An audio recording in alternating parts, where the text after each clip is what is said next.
अच्छे कपड़े पहन लो, खूब भोग भोगने को मिले, यही शिक्षा है। इतने केवल लक्ष्य है।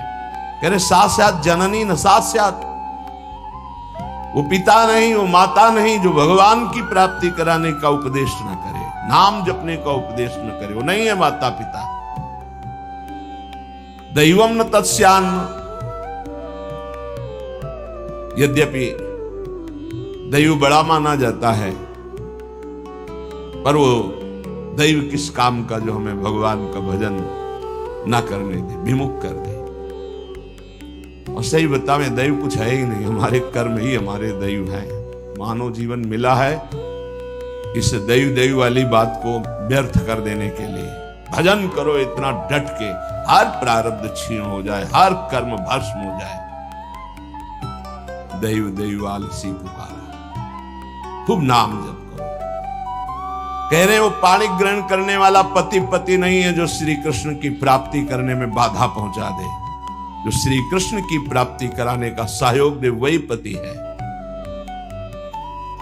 जो संसार से मेरे को मुक्त करेगा वही गुरु, वही पिता, वही माता, वही भाई, वही स्वजन, वही पति, वही संबंधी, अन्यथा नहीं। बहुत हृदय संभाल करके सुनिएगा। निष्किंचनस्य भगवद भजनोन्मुखस्य पारं परं जिगमिशोर भवसागरस्य संदर्शनं विषयिणामथ योषितांच हंत हंत विषभक्षणमतोप्य साधु। हे साधु विरक्त, बहुत खेद और दुख की बात, यदि संसार रूपी समुद्र से पार जाने के लिए तुमने विरक्त भेष ले लिया, वैराग्य भेष ले लिया और विषयी पुरुषों का संग करते हो और विषयी स्त्रियों का संग करते हो, तो इससे अच्छा है कि जहर खाके अपनी शरीर की वृत्ति पूरी कर देनी चाहिए। हा हंत हंत विष भक्षण तो पिशादो। दूसरा भाव, इससे अच्छा तो जहर है कि बहुत बहुत शरीर ही छूटेगा, लेकिन ये विषय तो अनेक जन्मों तक तुम्हें नरक पहुंचा देगा। सचमुच सचमुच भगवान की भक्ति निष्किंचन ज्ञाननिष्ठ वैराग्यनिष्ठ जो है वही पूर्ण रूप से कर पाते हैं। जब कोई भगवान के मार्ग में चलता है तो ये 3 खाइयां होती जहां उसको माया गिराती है। पहली खाई है कंचन, वित्त तृष्णा, रुपया पैसा का संग्रह करना। ये देखा है, समझ नहीं पाया जाता और धोखा हो जाता है। थोड़े थोड़े थोड़े थोड़े रुपया संचय करते हुए पधार गए, वो रुपए विषयी पुरुषों ने प्रयोग किए। बड़े बड़े चरित्र देखे हैं, स्वयं कभी खर्चा नहीं किया, संतों की सेवा में नहीं लगाया, समाज की सेवा में नहीं लगाया, बड़े बड़े बॉक्सों में बंद करके रख के और पधार कर चले गए। बाद में उनके परिवार के जनों ने अधिकार कर लिया। बहुत बड़ी गलती। साधु को कभी भी अपने नाम पैसा नहीं रखना चाहिए, ये लिख लीजिए। गुरु के द्वारा सेवित हो या इष्ट के द्वारा सेवित हो, अन मांगे आगे आवेगो। स्वामी जी महाराज कह रहे, स्वामी हरिदास जी, बिल्कुल ऐसा न सोचे कि मैं इतने लाख जमा कर लूं तो पूरे जीवन आराम से खाऊंगा।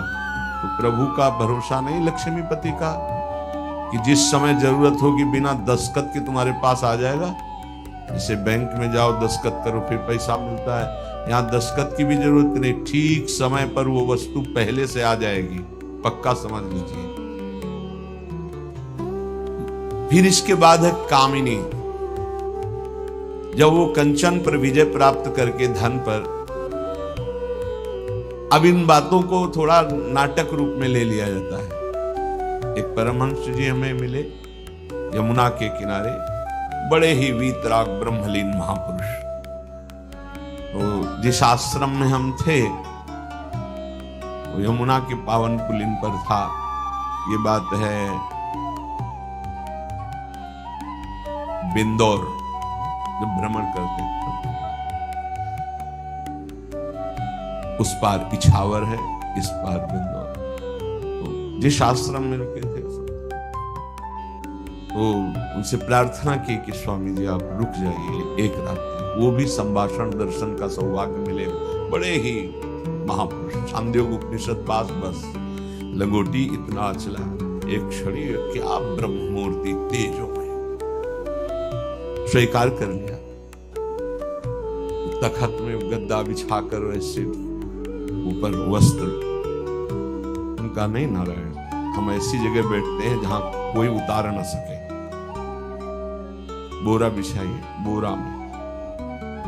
उनको स्वामी जी आपके लिए नहीं, ये यहाँ की मर्यादा, संतों की मर्यादा, ये गद्दा, ये इसके ऊपर पलंग पोष, ये संतों की मर्यादा नहीं थी। बेटा जमीन में बिछाओ। ऐसे एक एक चेष्टाएं उनकी थी कि थप्पड़ की तरह पड़ती थी।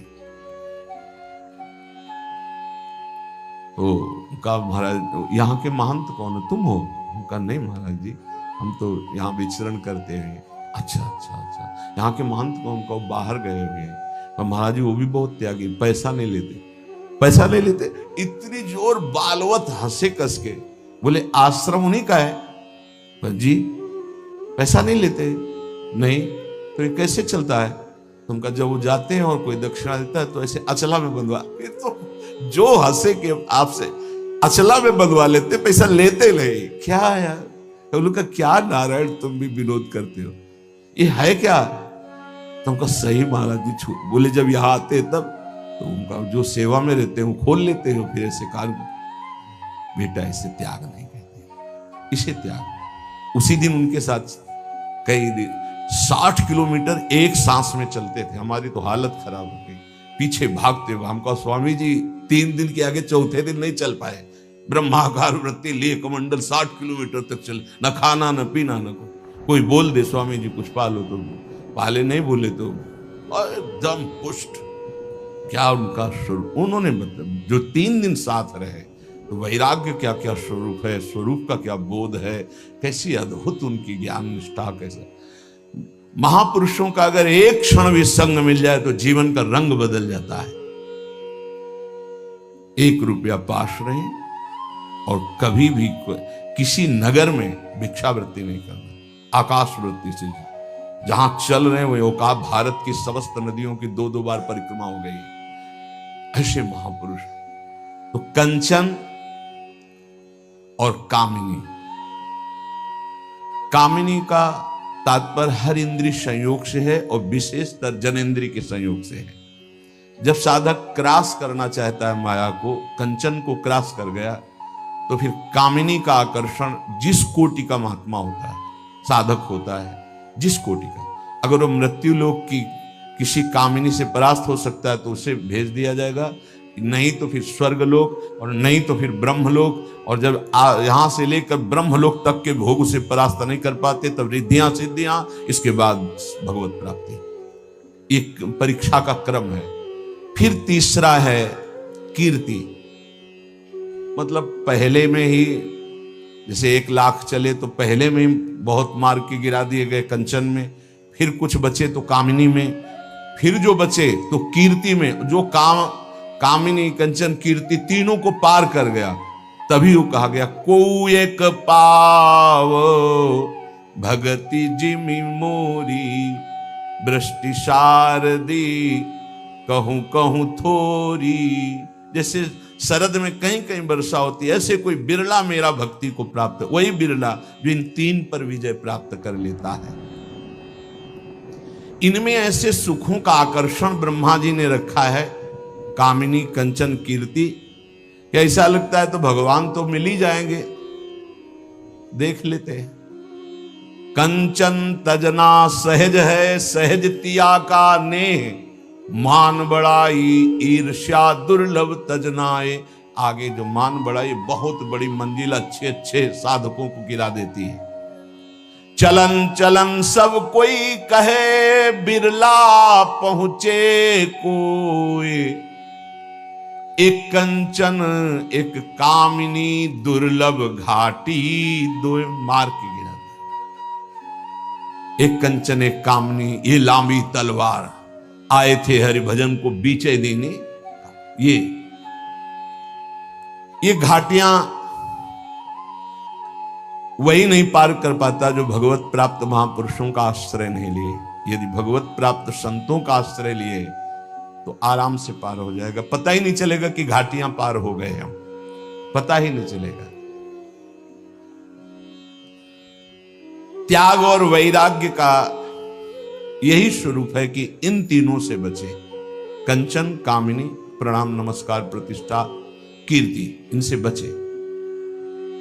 महाप्रभु चैतन्य देव सदैव कड़ी दृष्टि रखते थे अपने जनों पर कि कभी इन तीनों का कहीं कोई भी आकर्षण ना हो जाए। महाप्रभु के यश से संपूर्ण विश्व भर रहा था। जहां देखो वहां महाप्रभु का आकर्षण। बहुत से साधक एकत्रित रहते थे महाप्रभु के पास, एक से एक उच्च कोटि के भी। हरिदास जी का तो पावन चरित्र सुना ही, जो महाप्रभु के सानिध्य में एक छोटे हरिदास जी थे जो नवीन अवस्था के थे। बड़े हरिदास जी तो नाम जापक, जिनका आपने प्रसंग सुना पीछे, अब वे वयोवृद्ध हो गए थे, लेकिन एक नई अवस्था के कीर्तनिया हरिदास जी थे। ये गृह त्यागी अवस्था के छोटे, अर्थात विरक्तवेश, और कम अवस्था के जवान, पर इनका गला बहुत सुंदर था। सुमधुर संकीर्तन महाप्रभु चैतन्य देव के साथ करते, कभी कभी पद सुनाया करते थे। महाप्रभु के सन्मुख बैठने का सौभाग्य मिला। प्रभु सदैव इस बात में सावधान रखते, कोई भी उनके साथ वाला पैसा नहीं ले सकता, कोई भी माता बहनों से बात नहीं कर सकता, सख्त आदेश था। और प्रणाम करने के पहले ही प्रणाम करो, अमानिना मान देना, दूसरों को मान दो। ये महाप्रभु जो इस श्लोक में कहा, तृणादपि सुनीचेन तरोरि सहिष्णुना अमानिना मान देन कीर्तनी या सदारी, ये आचरण में था वहां महाप्रभु के जो पास थे। हृदय कांप जाता है। महापुरुषों का शासन और दुलार दोनों देखो। भक्तवत्सल महाप्रभु गौरांग देव जब कभी कोई प्रेमी भक्त निमंत्रण करता तो उसके सुख के लिए चले जाया करते थे। एक भगवानाचार्य नाम के विरक्त वहां विराजमान थे, तो उन्होंने महाप्रभु को निमंत्रण दिया। महाप्रभु जहां जाते थे वहां भगवत चर्चा, नाम कीर्तन पहले से होना चाहिए, तब वहां प्रसाद पाएंगे। तो नाम कीर्तन रखा जाता, खूब कीर्तन हो रहा है जहां महाप्रभु निमंत्रण में जाते थे।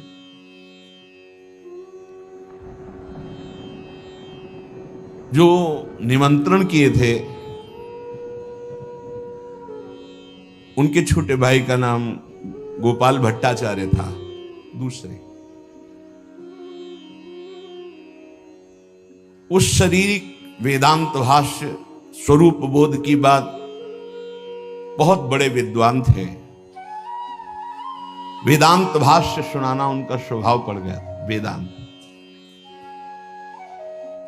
लेकिन जब उन्होंने महाप्रभु को देखा तो भूल गए वेदांत और श्री कृष्ण चरणारविंद की रति को प्राप्त हुए। महाप्रभु ने उनको बताया कि भेदाभेद अचिंत्य भेद, भेद से अभेद और अभेद से अचिंत्य भेद, ये श्री कृष्ण भक्ति का स्वरूप है। भेदा अभेद, भेद से अभेद, अद्वैत, और अद्वैत से द्वैत, ये प्रेमी जनों की स्थिति होती। इसीलिए ज्ञानी नहीं समझ पाते, वो केवल द्वैत से अद्वैत तक पहुंचते हैं। आगे अद्वैत से द्वैत का भाव प्रेमी जन, जो श्री कृष्ण चरणारविंद के अनुरागी हैं, वो उस स्थिति में होते हैं।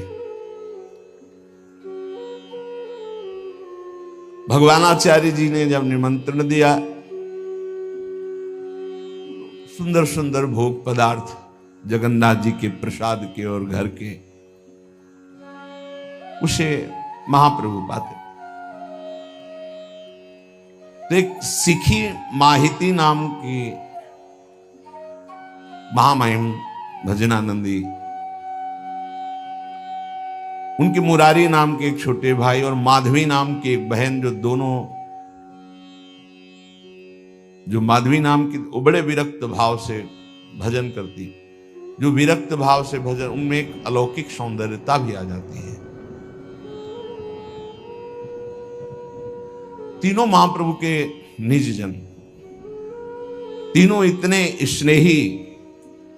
माधवी जी तो बहुत तपस्विनी और भजनानंदी, महाप्रभु के चरणों में अनुराग था। महाप्रभु ने श्री जी की सखी मानते थे। स्वरूप दामोदर राय रामानंद जी, सिखी महती और माधवी देवी, ये विशेष कृपा पात्रों में। भगवानाचार्य जी ने प्रभु को जो निमंत्रण किया तो उसमें बहुत सुंदर चावल आए महाप्रभु को पवाने के लिए। पर वो छोटे हरिदास जी माधवी जी के पास, वो एकांत रहती थी, उनसे जाके लाए। महाप्रभु के सामने भोग परोसा गया। आचार्य हाथ जोड़ करके पाओ, महाप्रभु से प्रार्थना, पाओ प्रभु, भोग पाओ। महाप्रभु की दृष्टि बदलती चली गई, एक रुद्र दृष्टि आने लगी। ये ऐसे सुगंधित सुंदर चावल कहां से आए हैं? तो सरलता के साथ उन्होंने कहा, माधवी देवी के यहां से आए। महाप्रभु का चेहरा लाल हो गया। कौन गया था माधवी के घर लाने के लिए? उत्तर दिया, छोटे हरदास जी। पता नहीं क्या पहले से था कि लेखनी में तो नहीं लिखा गया, पर कोई था ऐसा महत अपराध का भाव कि महाप्रभु प्रसाद जो था नहीं पाया। एकदम क्रोधावेश में हुए और संतुष्ट होकर खड़े हुए। फिर गंभीर हुए, प्रसाद को प्रणाम किया, जरा किनका मुख में डाला और अप्रसन्न हो गए। सब एकदम शांत गंभीर हो गए कि ये क्या, महाप्रभु का तो स्वभाव ही ऐसा नहीं कभी गुस्सा करना। जरा सा किनका लिया, एकदम असंतुष्ट। गोविंद गोविंद गोविंद सेवा में रहते थे। हाँ महाप्रभु, मेरी आज्ञा का तत्काल पालन किया जाए। आज के बाद हरिदास कभी हमारे सामने, नेत्रों के सामने नहीं आना चाहिए, हम उसका त्याग करते हैं। ये शब्द बहुत बड़ी बात हो गई। आज के बाद ये छोटे हरिदास कभी हमारे सामने नहीं आने चाहिए और हम उनका त्याग करते हैं। अगर भूल से भी हमारी दृष्टि में पड़ गया वो, तो हम बहुत असंतुष्ट होंगे और इसका दृढ़ता के साथ पालन किया जाए तो परिणाम कुछ और होगा। क्रोध में, आवेश में सन्न रह गए सब भक्त। ये कभी स्वरूप ही नहीं देखा था। इतना महाप्रभु असंतुष्ट हो जाएंगे किसी ने सोचा नहीं था। प्रभु के आज्ञा अक्षरशः पालन की जाती थी।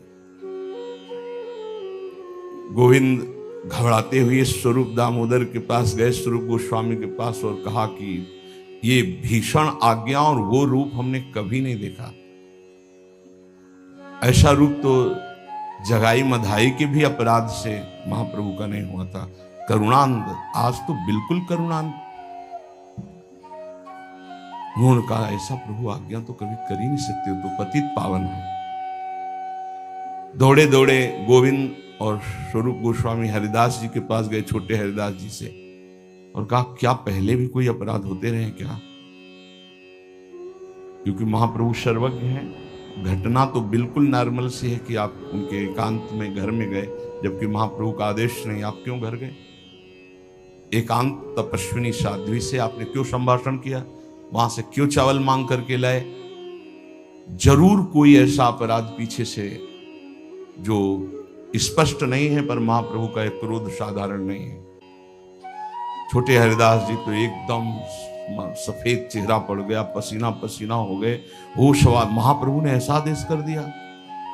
बड़े ही दुख पश्चाताप की, कोई बड़ा अपराध तो हमसे हुआ नहीं। भगवानाचार्य जी ने हमसे कहा तो हम सोचा कि माधवी के पास चले जाते हैं, वहां से ले आते हैं। तो चावल की भिक्षा मांग रहे हैं।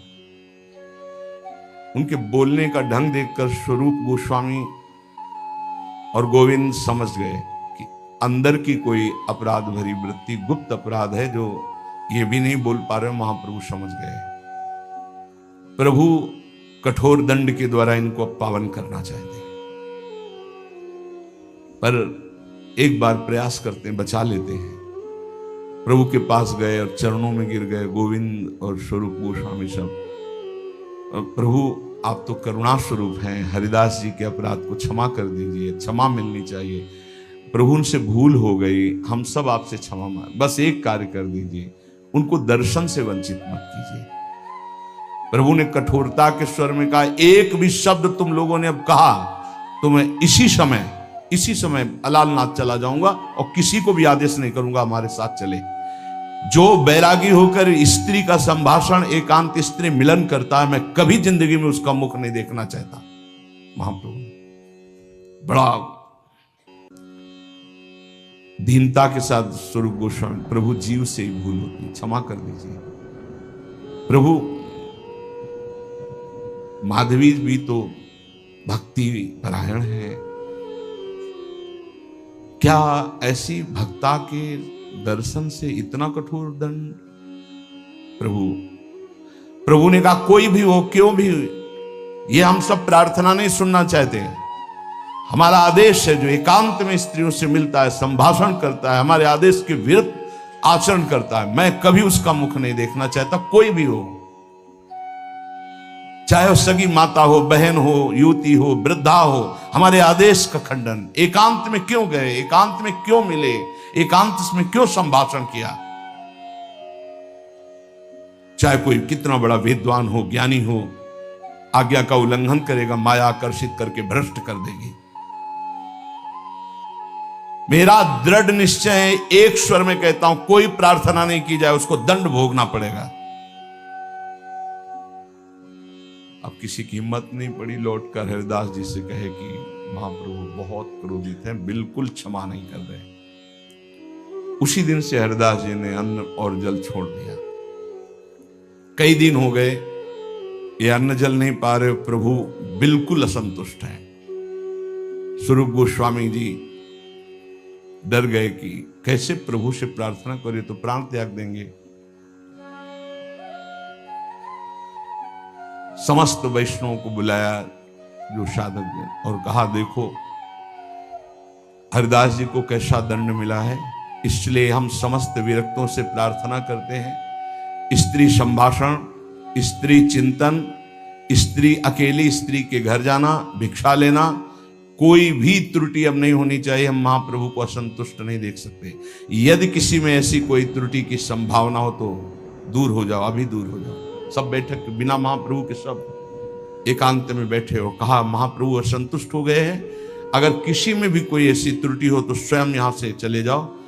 अब महाप्रभु को दोबारा हम इस रूप में असंतुष्ट नहीं देखना चाहते। फिर डरते हुए स्वरूप गोस्वामी महाप्रभु के पास गए, साष्टांग प्रणाम किया, देखा शांत भाव में बैठे। आप प्रभु कई दिन हो गए छोटे हरिदास जी ने ना जल ना अन्न, प्रभु आप इतना अप्रसन्न क्यों हैं? उनको बहुत दंड मिल गया, कई दिन से बराबर रो रहे हैं, न खाया न पिया ऐसा। महाप्रभु शांत भाव से बोले, तुम जानते हो मैं विवश हूं, जैसी श्री कृष्ण की आज्ञा होती मैं वैसा करता हूं। स्वरूप में विवश हूं, कुछ नहीं कर सकता, उसको भोगना पड़ेगा, इसको दंड भोगना पड़ेगा, भोगना पड़ेगा। महाप्रभु फिर अपने विरक्त साधु होकर स्त्री संसर्ग करता है।